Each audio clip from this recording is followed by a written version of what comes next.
공부가 되는 톨스토이 단편선. 사람은 무엇으로 사는가? 가난한 세면. 구두방 주인 세면이 있었습니다. 그는 아내와 아들과 함께 한 농부의 집에 새들어 살고 있었습니다. 구두방 벌이는 얼마 되지 않았기 때문에 번 돈은 모두 음식을 사는 데 써야만 했습니다. 그나마 단 한 벌밖에 없는 털 외투는 그와 아내 마뜨료나가 번갈아 입는 바람에 누더기가 되었습니다. 그들은 2년째 새 털 외투를 지을 양털을 사기 위해 벼르고 있었습니다. 가을이 되자 세묘는 돈을 약간 모았습니다. 거기에 농부들에게 빌려준 돈을 합치면 양털 외투를 살 수 있었습니다. 그는 아침 식사를 마친 뒤 셔츠 위에 아내의 솜 겉옷을 걸치고 그 위에 긴 무명 외투를 입었습니다. 그리고 3루블을 호주머니에 넣은 뒤 길을 떠났습니다. 그는 읍내에 있는 농부의 집을 찾았지만 사정이 어렵다며 돈을 제때 갚을 수 없다고 했습니다. 다른 농부 역시 돈이 없다면서 장화 고침값 20코페이카만 주었습니다. 세묘는 하는 수 없이 외상으로 양털을 사려 했지만 가죽 장수는 고개를 저었습니다. 외상값 받기가 얼마나 어려운지 아시오? 돈을 가져와야 가죽을 팔 수 있어. 결국 세면이 그날 얻은 것이라곤 장화 고침값 20코페이카와 어느 농부에게서 헌 펠트 구두에 가죽대는 일을 부탁받은 것뿐이었습니다. 세묘는 속이 상해서 그 20코페이카로 보드카를 마셨습니다. 아침에는 날씨가 좀 춥더니만 지금은 술을 마셔서 그런지 외투를 입지 않았는데도 몸이 후끈거렸습니다. 덜 외투를 입지 않아도 참 따뜻하구나. 보드카 한 병을 마셨더니 온몸이 후끈거려. 털 외투 따윈 없어도 좋아. 나는 사나이 아닌가? 그런 건 없어도 아무렇지도 않아. 단지 아내가 걱정이지. 다음에도 돈을 안 주면 모자를 벗겨버릴 테다. 세묘는 지팡이를 휘두르며 말을 계속했습니다. 이게 말이 돼? 돈을 20코페이카씩 찔끔찔끔 주다니. 도대체 20코페이카로 뭘 하란 말이야? 고작해야 술밖에 더 마시겠어? 생활이 곤란하다고 하면 다인가? 나도 어렵단 말씀이야.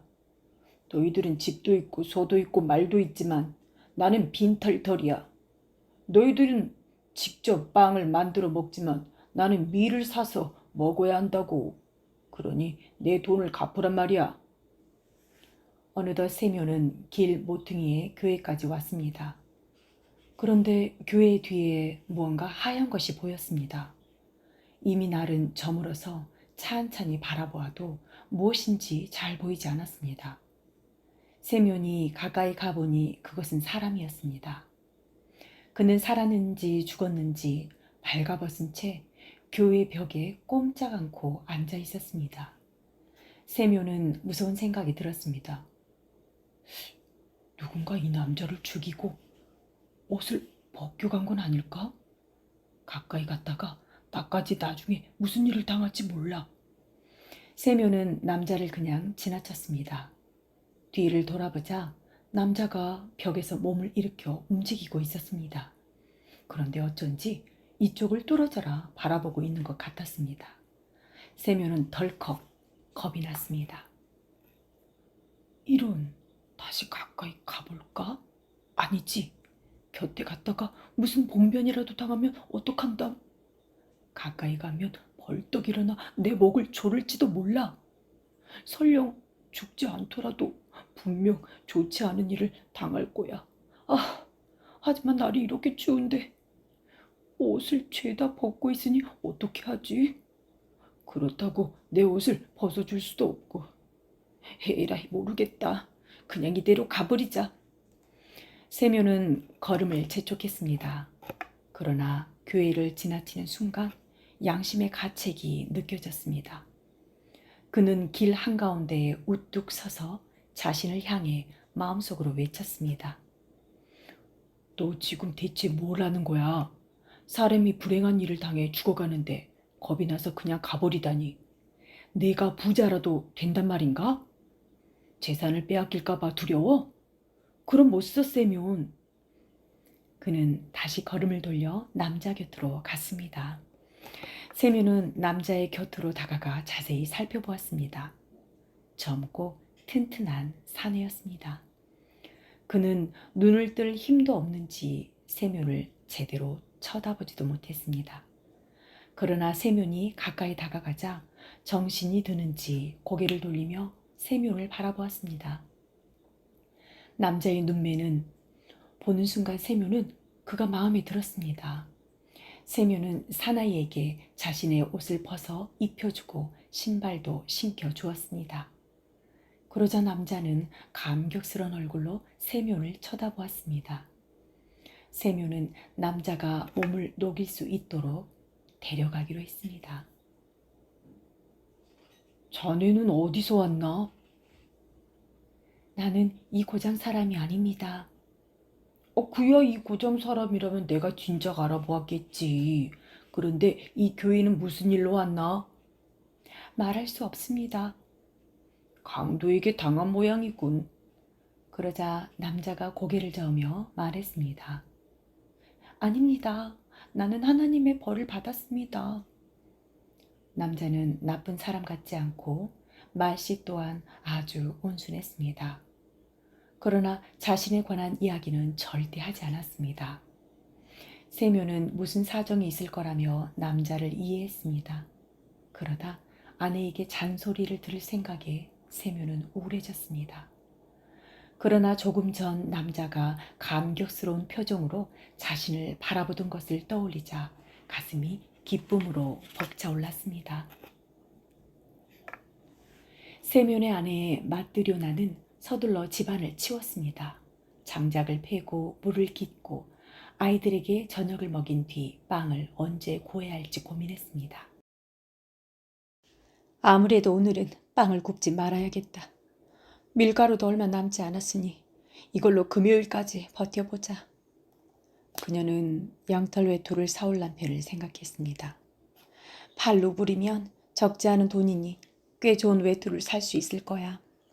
그나저나 그이가 이제 올 때가 됐는데 설마 또 어디서 술을 마시고 있는 건 아니겠지? 그때 현관 계단이 삐걱거리더니 인기척이 났습니다. 마드료나는 바늘을 꽂아놓고 현관으로 나갔습니다. 두 사람이 들어오고 있었습니다. 세면이 펠트 구두를 신은 웬 사나이와 함께 있었습니다. 그녀는 금세 술 냄새를 맡았습니다. 그런데 세면은 외투도 입지 않고 겉옷 하나만 달랑 걸친 채 손에 아무것도 들지 않고 있었습니다. 마드료나는 가슴이 덜컥 무너져 내리는 것만 같았습니다. 이럴 수가. 그 돈으로 몽땅 술을 마셨구나. 얼굴도 모르는 남자와 어울려 마신 것도 모자라 집에까지 데려온 거야. 마드료나는 일단 두 사람을 안으로 들여보냈습니다. 안으로 들어선 남자는 자리에 가만히 선 채 눈을 내리깔고 있었습니다. 마드료나는 그가 무슨 잘못을 저질러 겁을 먹고 있다고 생각했습니다. 세묘는 모자를 벗고 태연히 식탁에 앉았습니다. 여보, 마드료나, 배가 고프니 어서 저녁 좀 차려주구려. 마드료나가 화가 나서 소리쳤습니다. 외투를 사러 간 사람이 외투 대신 웬 건달을 데려오다니. 당신들 같은 주정뱅이들에게 줄 저녁 따윈 없어요. 세묘는 술값으로 쓴 돈은 겨우 20코페이카 분이라는 것과 젊은이를 만나게 된 사정을 설명하려 했지만 소용없었습니다.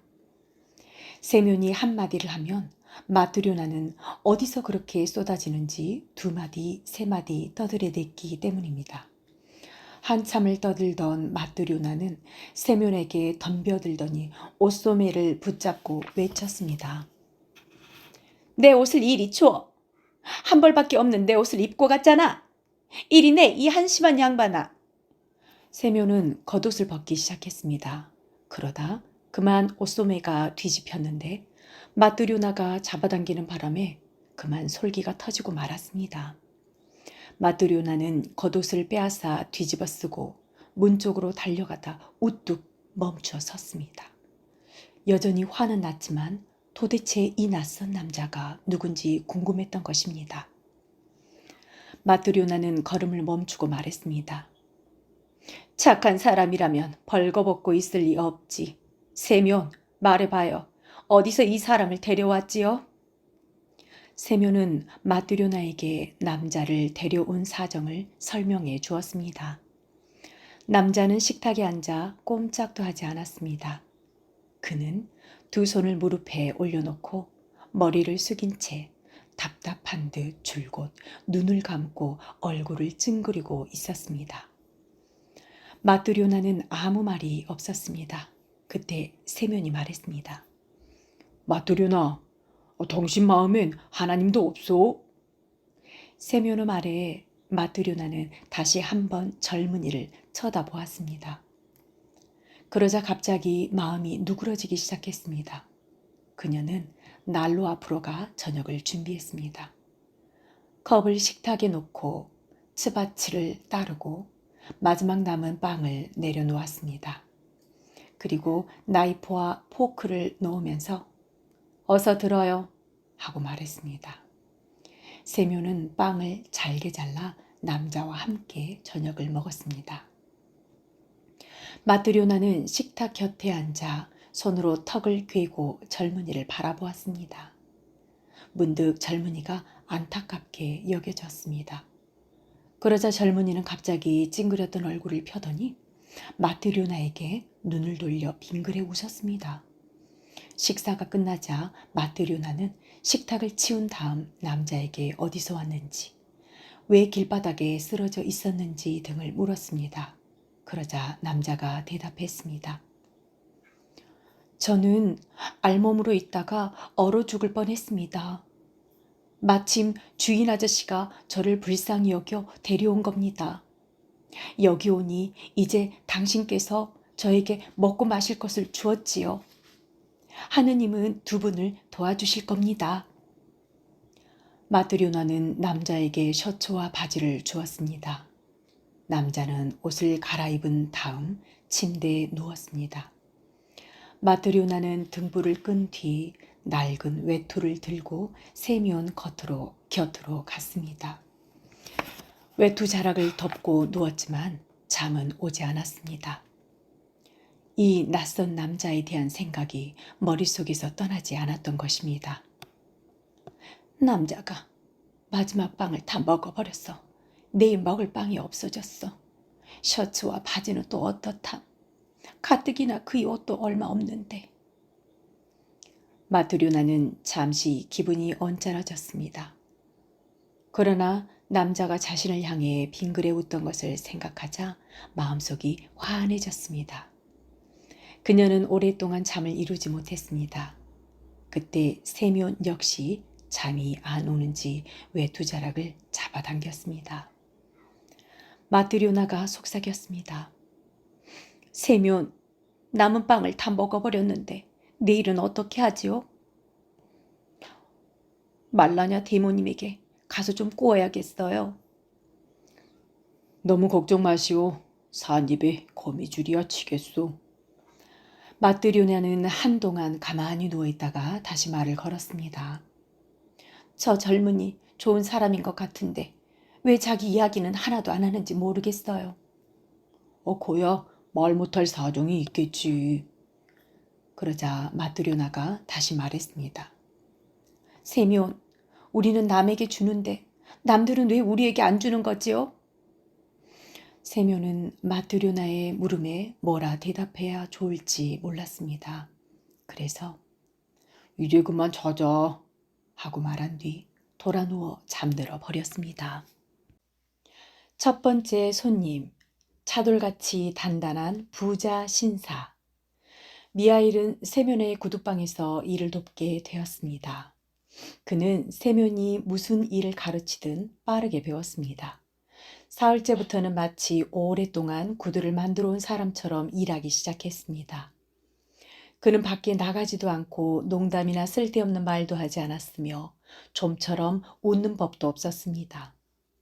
미하일의 웃는 모습을 본 것은 그가 처음 왔던 날 마뜨료나가 밥상을 차려주었던 그때뿐이었습니다. 그렇게 일주일이 가고 한 해가 지났습니다. 미하일은 여전히 세면의 집에서 일하고 있었습니다. 그가 만드는 구두는 멋지고 튼튼해서 이웃마을 사람들까지 구두를 맞추기 위해 몰려왔습니다. 세묘는 점점 더 많은 돈을 벌게 되었습니다. 그러던 어느 겨울날 한 부자 신사가 하인과 함께 구두방을 찾아왔습니다.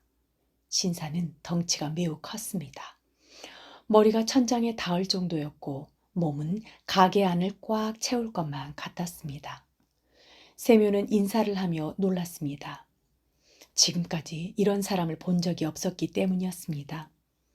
세명과 미하일은 호리호리한 편이고 마뜨료나는 마치 명태처럼 깡말랐는데 이 신사는 꼭 다른 나라에서 온 사람 같았습니다.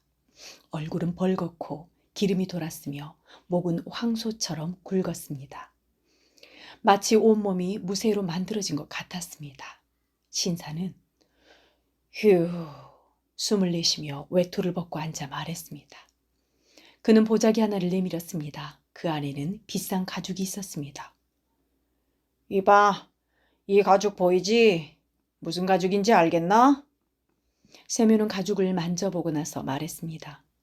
예, 아주 좋은 가죽이옵니다. 그야 당연히 좋은 가죽이지. 당신 같은 바보는 아마 이런 가죽을 못 보았을 거야. 이건 독일제라고. 무려 20루블이나 줬어. 세묘는 컵을 집어먹고 말했습니다. 당연하신 말씀입니다.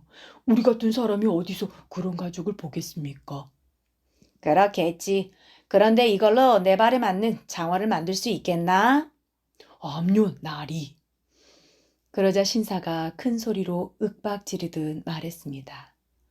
분명히 만들 수 있다고 했겠다. 난 1년을 신어도 모양이 변치 않고 실밥이 터지지 않는 장화를 바라네. 자신이 없다면 지금 당장 거절해. 미리 말해두는데 1년 안에 구두 모양이 변하거나 실밥이 터지면 당장 감옥에 보내버릴 테니까. 대신 1년이 되어도 모양이 변하지 않고 실밥이 터지지 않는다며 그때 10루블을 더 주도록 하지. 세묘는 겁이 나서 어떻게 대답해야 할지 몰랐습니다. 미하일에게 의견을 물으니 마트라는 대답이 돌아왔습니다. 세묘는 신사의 주문을 수락했습니다. 그리고 신사의 양말에 때를 묻히지 않도록 앞치마에 손을 잘 문지른 다음 치수를 쟀습니다. 발바닥을 재고 발 높이를 재고 종아리를 재는데 종이 양 끝이 닿지 않았습니다.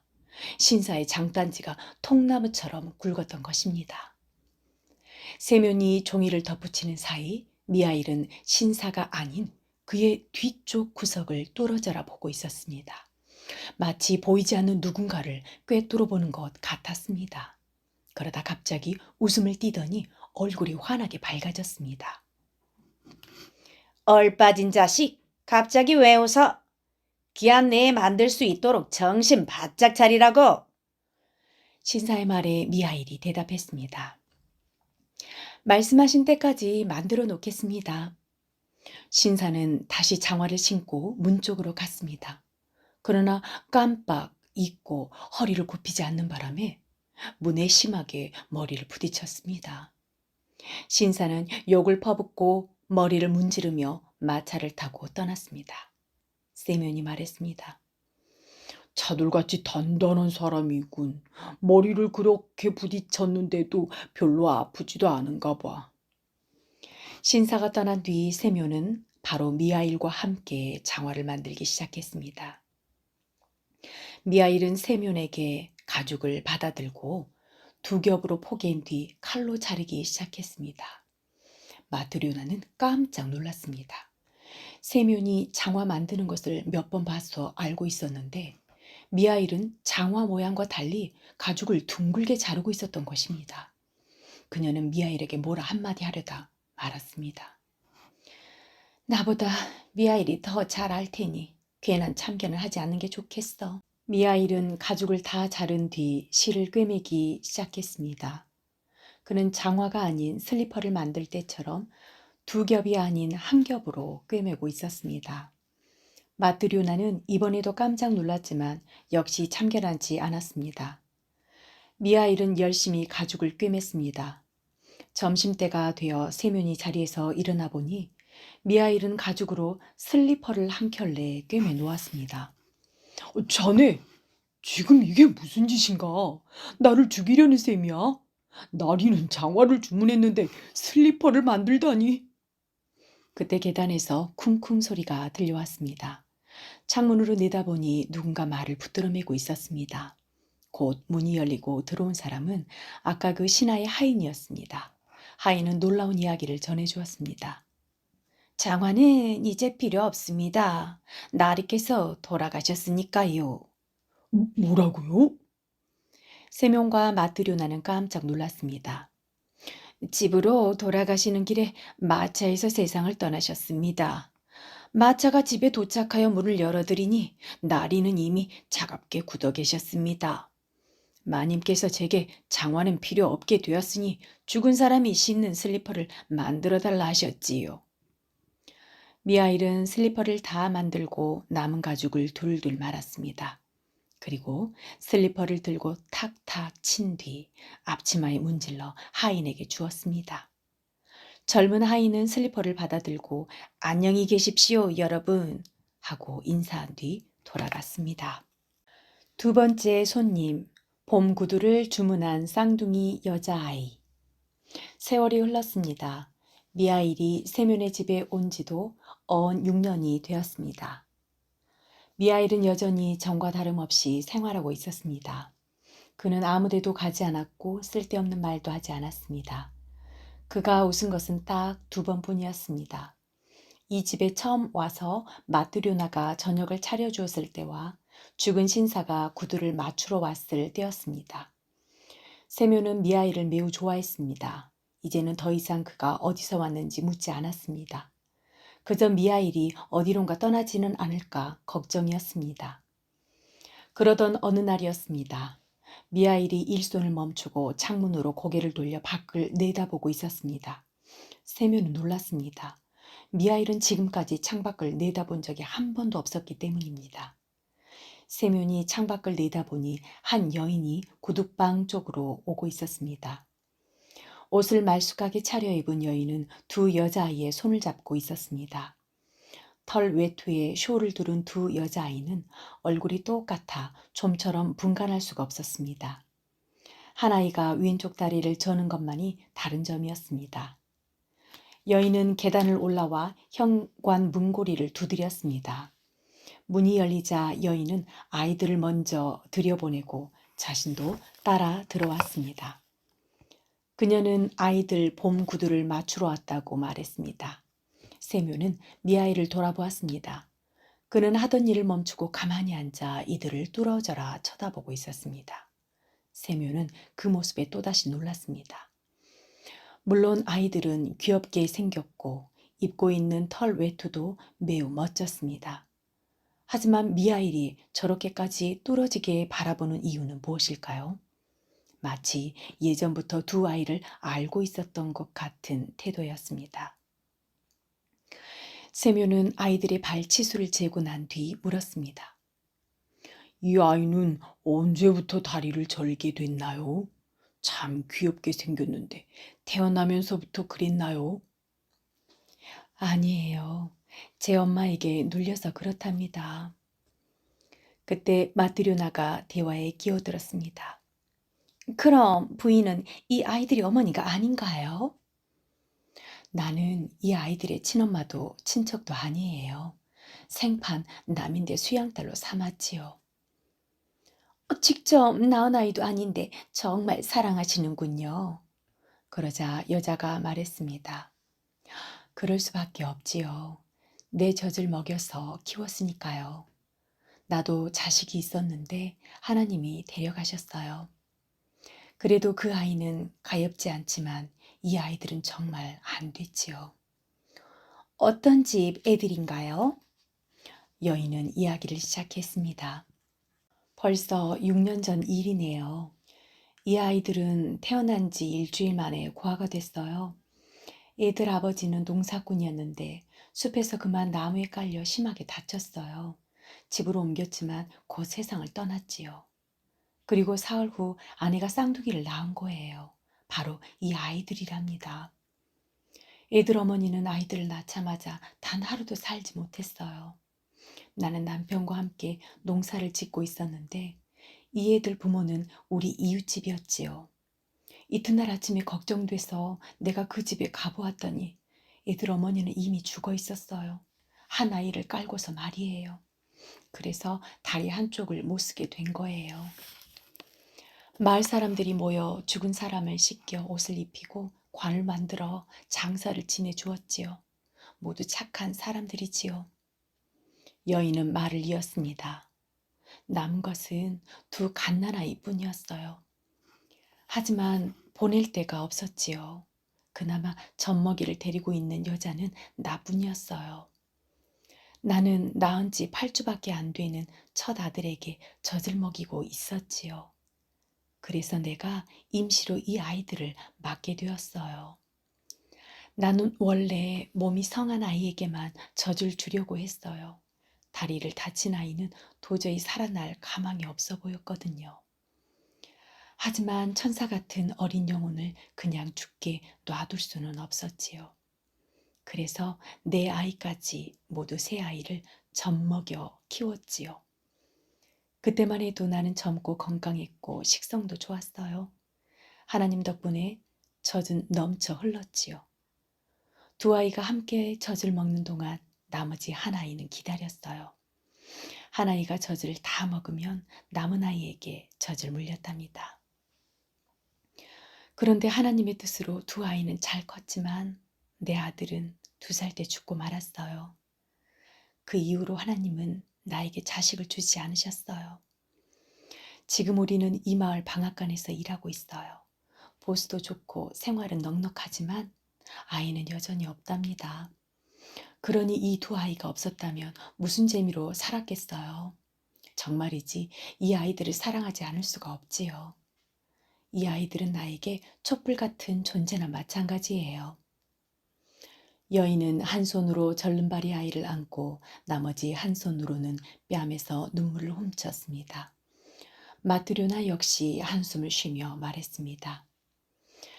휴, 부모 없이는 살아도 사랑이 없이는 살 수 없다는 말이 맞는 것 같아요. 여인은 잠시 이야기를 주고받은 뒤 자리에서 일어났습니다. 세명과 마트료나는 여인을 전송하며 미아이를 돌아보았습니다. 그는 무릎에 손을 얹고 앉아서 천장을 쳐다보며 빙그레 웃고 있었습니다. 3번의 웃음, 3번의 깨달음. 세묘는 미하일 곁으로 가서 왜 그러느냐고 물었습니다. 그러자 미하일은 일감을 내려놓고 앞치마를 벗은 다음 고개를 숙이며 말했습니다. 용서하십시오, 주인 아저씨, 아주머님. 하느님께서 용서하셨으니 두 분께서도 용서해 주시기 바랍니다. 세명과 마뜨료나는 미하일의 몸에서 빛이 나는 것을 보았습니다. 그러자 세묘는 미하일에게 머리를 숙이며 말했습니다. 미하일, 나도 알고 있었네. 자네가 보통 사람이 아니라는 것을 말이야. 하지만 대답해 주게. 내가 자네를 집으로 데려왔을 때 자네는 우울한 얼굴을 하고 있다가 아내가 밥상을 차려주자 빙그레 웃어 보였네. 그 이유가 무엇인가? 그 이후 어느 부자가 장화를 주문했을 때 자네는 또 다시 빙그레 웃으면서 표정을 지었지. 그리고 지금 아이들이 다녀갔을 때 자네는 3번째로 빙그레 웃었고 온몸에서 빛이 났네. 말해주게. 어째서 자네 몸에서 빛이 나는 것이며 왜 3번 웃었는지. 미하일이 대답했습니다. 내 몸에서 빛이 나는 것은 내가 드디어 하나님의 용서를 받았기 때문입니다. 또 내가 3번 웃은 것은 하느님의 세 마디 말씀을 깨달았기 때문이지요. 첫 번째 말씀은 바로 아주머님이 나를 가엾게 여기셨을 때 깨달았습니다. 그래서 처음 웃었습니다. 또 한마디 말씀은 부자 나리가 장화를 주문했을 때 알았습니다. 그래서 두 번째로 웃었지요. 마지막 세 번째 말씀은 방금 그 두 여자아이를 보았을 때 깨달았습니다. 그래서 세 번째로 웃은 것입니다. 그러자 세면이 다시 물었습니다. 미하일, 도대체 하느님에게 왜 벌을 받았으며 그 세 마디 말씀은 무엇인지 말해주지 않겠나? 미하일이 말했습니다. 내가 벌을 받은 것은 하느님의 말씀을 따르지 않았기 때문입니다. 나는 하늘나라의 천사였는데 하느님의 말씀을 어기고 말았습니다. 어느 날 하느님께서 어느 여인의 영혼을 데려오라고 분부하셨습니다. 그런데 그 여인은 아파서 누워 있었습니다. 막 쌍둥이 딸을 낳은 참이었지요. 갓난아기는 엄마 곁에서 보채고 있었지만 여인은 젖을 줄 힘조차 없었습니다. 그녀는 나를 보자마자 하느님께서 자신을 부르신 것을 알고 울며 말했습니다. 전사님, 제 남편은 나무에 깔려 며칠 전 죽었습니다. 이 아이들을 키워줄 고모도 이모도 할머니도 없습니다. 제발 이 아이들이 클 때까지만 키울 수 있도록 제 영혼을 가져가지 말아주세요. 아이들은 부모 없이 살 수 없으니까요. 나는 한 아이에게 젖을 물려주고 나머지 한 아이는 여인의 팔에 안겨준 뒤 하늘나라로 올라갔습니다. 그리고 하느님에게 말했습니다. 저는 여인의 영혼을 가져올 수 없었습니다. 그녀의 남편은 나무에 깔려 죽고 그녀는 막 쌍둥이를 낳아 아이들이 클 때까지만 자기 손으로 키우게 해달라고 했습니다. 아이들은 부모 없이 살 수 없다고 하면서 말이지요. 그러자 하느님은 이렇게 말씀하셨습니다. 다시 가서 산모의 영혼을 데려오너라. 그러면 세 가지 말의 뜻을 알게 될 테니 첫째, 사람의 마음에는 무엇이 있는가? 둘째, 사람에게 주어지지 않은 것은 무엇인가? 셋째, 사람은 무엇으로 사는가? 이 세 가지를 알게 될 것이다.